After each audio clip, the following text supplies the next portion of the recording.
Hello students. Today we are going to take up one of the most interesting chapters from your syllabus. The name of the chapter is The Tiger King.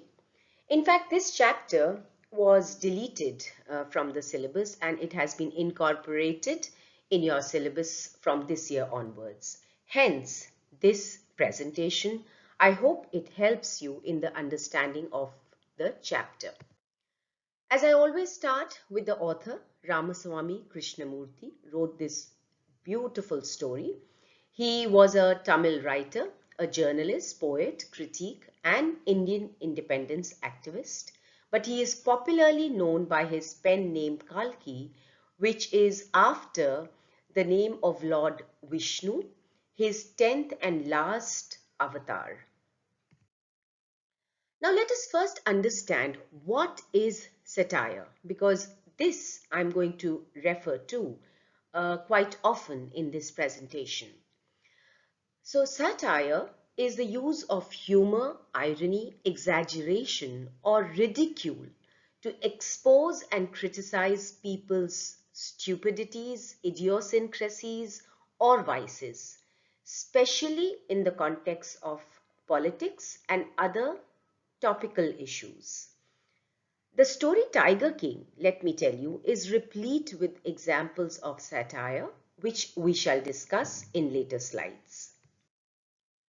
The Tiger King actually is a political satire on the conceit of those in power. The story criticizes the stubborn nature of rulers and the corrupting influence of power, which we see in this story, and it actually makes a mockery of kings who exploit nature and their subjects for their own selfish whims and fancies. The story also tells us about the indifferent attitude of the people towards animals, how callous they are when it comes to animals. It is also ridiculing the coteries of such kings who surround the power centers and are interested in taking advantage of their proximity with the king, and that is also for their own welfare. Let us understand the importance of the title, or like the question can come, justification of the title. So the king, who is the main protagonist of the story, is shown as a man who is crazy for tiger hunting, and you will come to know the reason very soon. So the entire story actually revolves around tiger hunting and tiger killing. Now, the king actually took a vow to attend to all the matters of the state only after killing 100 tigers. Now, tell me, who does that?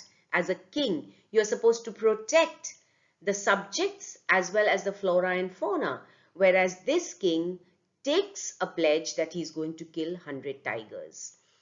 He married the lady whose estate had the largest tiger population. Look at that now. And he actually hunted the 100 tiger with great difficulty, but did not actually kill it himself. So that is why the title, The Tiger King. The main characters in the story? Well, definitely the Tiger King, hero of the story, the main protagonist. And as you have seen, he had a very distinctive title. His various names have been mentioned in the introduction of the story itself. We have also been introduced to the Crown Prince, basically when the Tiger King was just a 10-day-old baby. We have the chief astrologer, who actually is the royal foreteller of the state. We have the Dorai, the British high-ranking officer. The Dorai Sani is the wife of the high-ranking British officer. And then we have the Diwan, who also plays a very important role in the story. He is the chief administrative officer of the Maharaja. The story, in short, very briefly, although I always recommend that you read the text. Here I'm just giving it in very short version. The Maharaja, Sir Jilani Jung Jung Bahadur, was called the Tiger King. When he was just 10 days old, he asked intelligent questions from the astrologers when they predicted that he would die one day. So the intelligent question was, he wanted to know how he would die, and he was told that he would die at the hands of a tiger. The reason given for this was that since he was born in the hour of the bull, and tiger and bull are enemies, hence he will die at the hands of a tiger. Now, we would expect that the baby would be petrified, but on the contrary, the baby pronounces, "Tigers, beware." The next part of the story tells us that how this little boy king was brought up in a typical manner in which the royal children were brought up. Basically, it's a dig on the manner in which the royal princes were brought up. And like the story talks about the fact that he drank the milk of an English cow, he was taught by an English nanny, and he watched only English films. So essentially, the part is satirizing the bringing up of royal children. So now, when the boy king was 20, he was crowned as the king, and then the prediction of his death by the tiger reached the Maharaja's ear once again, and he in turn tried to safeguard himself, and he killed a tiger. He tried to justify it also, that if one can kill a cow in self-defense, then why not a tiger? Thrilled, he informed the astrologer that I have killed the tiger. But the astrologer replied that he can kill 99 tigers, but his death will come from the 100th tiger. And that is when the madness starts. From then on, he started killing tigers, and he also made a proclamation that no one could even touch a tiger. In fact, there's a line in the story, if you remember, which says it was celebration time for tigers in Pratibandhapuram. How ironic is that? Because we all know that eventually they will all die. The only thing is that no commoner could touch the tiger, but the tiger had the privilege of dying at the royal hands. Okay, and immediately after that, we also come across this episode when a high-ranking British officer visited the state, and he asked that if he could be permitted to kill a tiger, which was obviously declined. When the officer requested to get a photograph with a dead tiger, even this request was not entertained. Now the king was in the danger of losing his kingdom. Hence, he sent 50 rings, diamond ones, to the Durai Sani, thinking that she would choose 1, 2, 3 maybe. But the Durai Sani was a smart lady. She took all 50 rings and sent back a thank you note to the king. The king was happy that he was able to secure his state. What if the cost was 3 lakhs? It's okay. It was on the public money that he was trying to safeguard his kingdom. So like this, in 10 years, the Tiger King killed 70 tigers. But then came a time when not even a single tiger could be found in Pratibandhapuram, and it was then that he decided to marry a girl from royal state which had tigers. And whenever now he visited his in-laws, he would kill 5 or 6 tigers, and like this he reached the 99 tigers mark.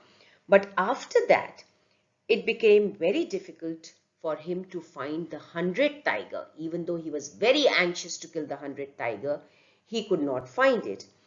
And then when a particular village the villagers informed him that probably there was a tiger somewhere nearby, he announced a 3-year exemption from all taxes for that village, and he set out on the hunt.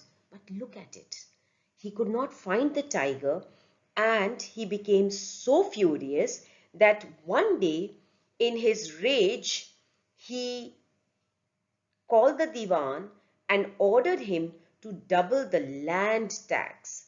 So you do understand that how he is misusing his power. So the Diwan was warned that he would lose his job as a result. In order to please his whims and fancies, the Diwan actually brought a tiger from the People's Park in Madras and placed it in the forest, informed the Maharaja that there was a tiger. The Maharaja shot the tiger, and he was very happy now that the 100th tiger is dead. He left the place very contented. Unfortunately, the bullet did not hit the tiger, and the tiger only collapsed out of fear, some kind of, heart attack. The hunters, when they saw the tiger actually rolled his eyes, like it's mentioned in the chapter, and looked at the hunters. The hunters could not think of anything, but they shot the tiger and brought it in grand procession, and everybody kept the secret that the 100th tiger was not killed by the king. Now the king was very happy. He started tending to the other matters, and when it was the 3rd birthday of his son, he wanted to buy him a present. Now this man had been so preoccupied with tigers for so many years, so he could not think of anything else but of a wooden tiger. He bought a wooden tiger, which was a poorly carved one. And while the Maharaja was playing with his prince, a tiny sliver of the wooden tiger pierced his hand. And very soon we come to know that this thing became a suppurating sore. It infected his hand, and this led to the death of the Tiger King. The 100th tiger took his final revenge upon the Tiger King. The irony in this story, as you can see, is towards the end, as we see that a brave king with indomitable courage, who actually killed 99 ferocious live tigers, he died at the hands of an inanimate wooden tiger. He bought a wooden tiger for his son, which was carved by an unskilled carpenter. The infection flared up, caused his death despite the best surgeons. Destiny took its final revenge on the Tiger King. And here I would like to mention the line when the surgeons come out after the operation. They said, "The operation was successful. The Tiger King is dead." Look at the irony. I'm sure you are reminded of another line which we did in grade 11. I'm not going into that detail, but here the line is clearly highlighting the irony, the fact that for the surgeons, it was more important that the operation went off well, the procedure went off well. The Tiger King died as a result is not important. That is the irony. Tiger King is a story with a moral lesson. So the moral lessons that it teaches us are: those in power often misuse power to fulfill their own interests. Pride comes before a fall, and death is the great equalizer. We've seen this in this story. Man should learn to respect life and take care of all the creatures of the earth. Society as a whole is indifferent towards the plight of animals. So these are the moral lessons that we learn from the story. Interpretations, if you look at it, the story is a fable with a moral. It makes an appeal for the protection of the tiger and for all flora and fauna. Man has ravaged nature for his own selfish purposes. However, nature has a way of taking revenge. So we know how the tiger has taken its revenge. The Tiger King is also a warning to man to stop his ruthless exploitation of nature, which has caused the extinction of innumerable wildlife species. Story is more about the crime of thoughtless killing of tigers, and it's also about retribution, children. It's punishment rather than the power of destiny. Now let us solve some questions as per the CBSE format. Let's look at them. Comment on any one aspect of the writing style of the author Kalki in The Tiger King. So this is from the sample question paper. It's a satire on those in power, use of humor, exaggeration, and harmony to criticize. It has a conversational and narrative style. What is the theme of the lesson? The Tiger King is a political satire. Now, these are important words which should be there included in your answers, children. That is why I've highlighted them. It's a political satire on the arrogance of people in positions of power, transience of life and power. So life as well as power is something that is temporary and we should not take pride in it. Indiscriminate killing of animals and self-centered attitude of rulers who do not work for the welfare of their subjects but just to fulfill their own idiosyncrasies. How did the Tiger King meet his end? An important question.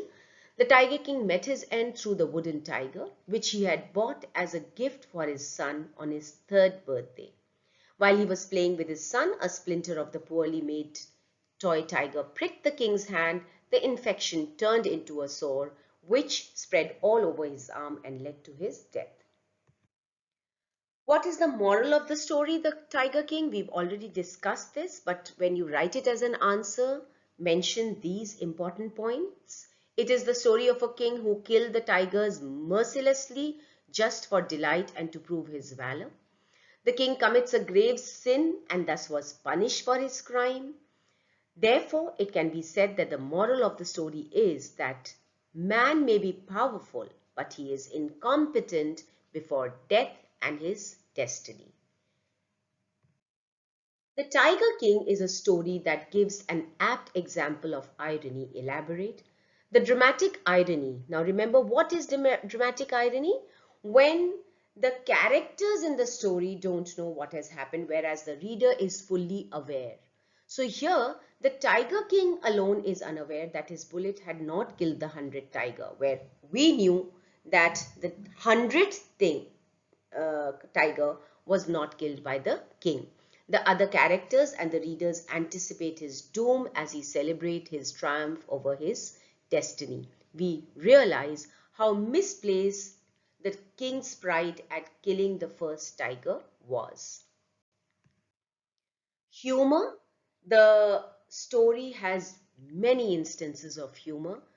For example, let's take the title of the king. Remember the title that is about, Kiledar, Jamadar, and what not is given in as the title. So it suggested grandeur, but was completely antithetical to his character and personality. Even the instance of the Stuka bomber. So we know what's a Stuka bomber. It's a German fighter plane, and the narrator is saying that even if there is a threat of the Stuka bomber, I will still tell the story. The instance of King's offer of mouse hunt, he says that I can allow any other hunt but for tiger hunt. Then the incoherent blabbering by the divan and the chief astrologer. When the king says that I want to get married and the divan says get married to sword or a gun. We don't want a tiger queen. So that is another instance of humor. The Diwan procuring an old tiger from People's Park.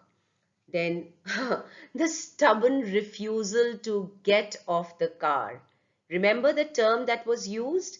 Go back to the text and see what term has been used when it describes how the tiger does not want to come out of the car. The description of the tiger waiting in humble supplication to be shot. Oh my Lord, please come, shoot me. Something like that. And then finally, you have the shopkeeper quoting 300 rupees under the rules of what? Well, again, go back to the text and check under the rules of, so that the tiger king buys the tiger. So he quotes 300 rupees for a cheap 2 annas and a quarter toy tiger. Instances of satire in the story. The story is a satire on young princes and kings of native Indian states who took pride in descriptive titles. We've already discussed this. Then it is also a satire on the upbringing and education of crown princes of Indian states. During the presentation, I've already told you that how the royal princes were brought up in a very English manner. So it ridicules the attitude of Indian princes who emulate the British. It also criticizes Indians who considered British as gods and goddesses. Durai and Durai Sani, they could go to any extent to please them. And it also satirizes the conceit and whims of those in power. Here we already know that there are umpteen number of examples where the king himself shows that for him everything else is secondary. He will tend to the matters of the state only after he has killed 100 tigers. So that is the Tiger King for you. And don't forget the last line, as I've already mentioned, the operation is successful, the king is dead, is an exquisite example of irony, and it also satirizes how the procedure is more important in certain cases than the final outcome. Thank you, children. Good luck. If you like this video, share it with your friends. Let's help each other. All the best. God bless.